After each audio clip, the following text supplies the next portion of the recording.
সামাজিক যোগাযোগের মাধ্যমে দেশের বিভিন্ন তারকাদেরকে জুয়ার বিজ্ঞাপন প্রচারণা চালাতে দেখা যাচ্ছে। এতে করে সারা দেশের বিভিন্ন শ্রেণী পেশার সাধারণ মানুষ, বিশেষ করে তরুণ তরুণীরাই অনেকে অনলাইনে জুয়া খেলতে আগ্রহী হয়ে উঠছেন।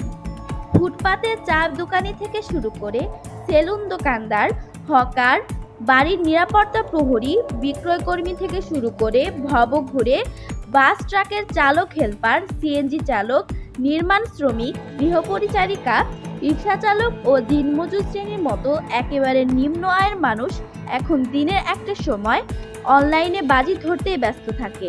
এদের কেউ কেউ জুয়া খেলে অর্থ আয় করলেও অনেকেই আবার নিঃস্ব হয়ে গেছেন অনলাইন জুয়ার আসরে।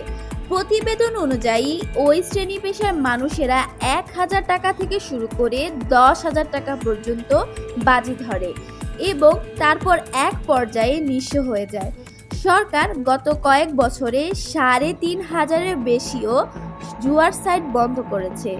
সিআইডি, ডিবি ও র্যাবের হাতে ধরা পড়েছে জুয়ার সাইট পরিচালনাকারী শতাধিক ব্যক্তি।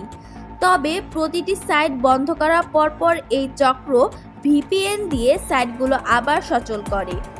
এদিকে বিজ্ঞাপন প্রচার সহ অনলাইনে জুয়া বা বেটিংয়ের ওয়েবসাইট ও অ্যাপ্লিকেশন চিহ্নিত করা, এগুলোর কার্যক্রম কিভাবে পরিচালিত হয় তার নির্ণয় এবং এর সঙ্গে জড়িত ব্যক্তিদের খুঁজে বের করতে একটি তদন্ত কমিটি গঠন করতে নির্দেশ দিয়েছে হাইকোর্ট। তদন্ত করে কারা কারা এটাতে ইনভলভ চিহ্নিত করে এটাকে কিভাবে নিষ্ক্রিয় করা যায় এফেক্টিভভাবে, সেটার একটি তদন্ত রিপোর্ট 90 দিনের মধ্যে কোর্টে সাবমিট করার জন্য একটি অন্তর্বর্তী আদেশ প্রদান করে। আদালতের এই নির্দেশের পর গতকাল সোমবার প্রধান উপদেষ্টার বিশেষ সহকারী ফয়েজ আহমেদ তৈয়ব ফেসবুকে লিখেছেন, কয়েকদিনের মধ্যেই নতুন সাইবার সুরক্ষা আইনটি পাস হবে বলে আশা করি।